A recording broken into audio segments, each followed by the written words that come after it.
My name is Adiris. Of my parents' 7 children, I was the youngest. When I was only 5 years old, I was left on the brick-red burning steps of the Temple of Purgation at the center of the city Babylon. Through my shock and sorrow, I held on to the belief that the gods had a plan for me.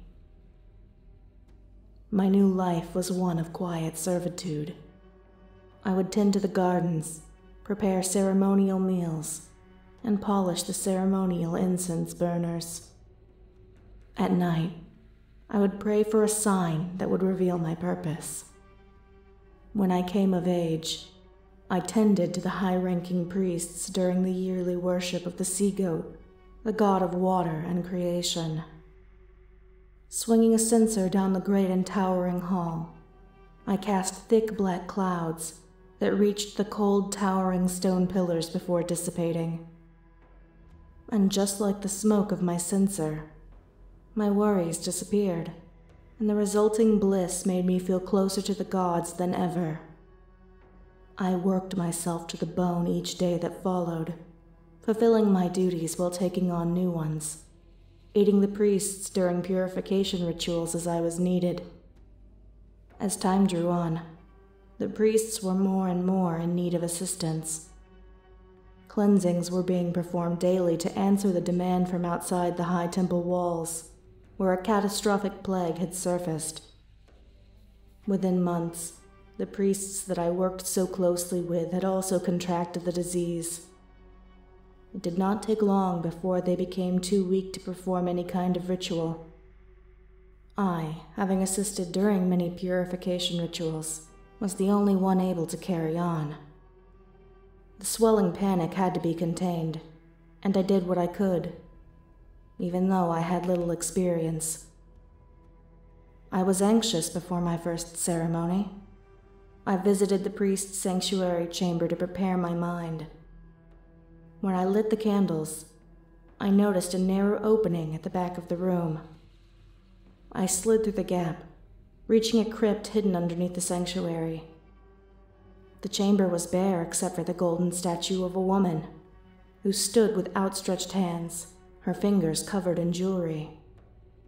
This was the sign that I had been waiting for. The great hall was packed with followers who bowed down as I entered.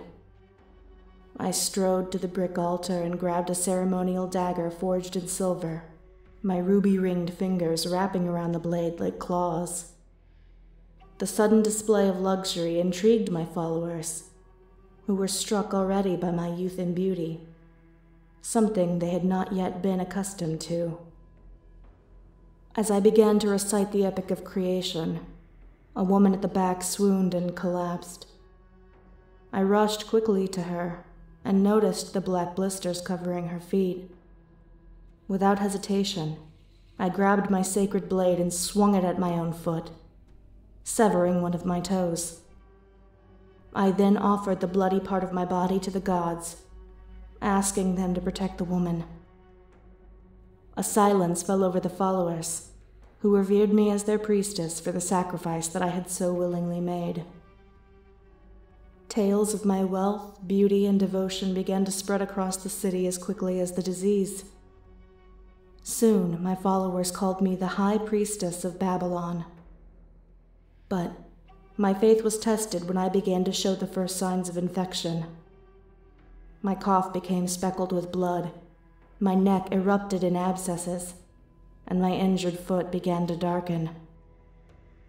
Ashamed of my own condition, I began to wear a veiled headpiece and carried a censer that masked the rancid smell of sickness that clung to my skin. Hoping to be saved, I kept performing the rituals, offering blessed water and food to my followers. But no ritual could save me.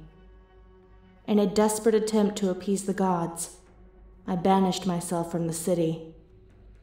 I traveled north with a few of my most devoted followers, venturing through the cold woodlands of Arashtu, until it was no longer possible to walk. We camped in a damp cave, where I lay in a pool of my own bile. My foot, which had turned black, was so swollen that I could not go on any further. My followers and I realized the truth in that cave. We were all infected with the plague. Kneeling among my diseased followers, I made one last prayer. The black fumes of incense rose into the damp air before being wiped away by a cool breeze, one like none that I had ever felt before. Neither my body nor those of my followers were ever found. Many told tales of my return, but no one truly knew what fate had befallen me, the High Priestess of Babylon.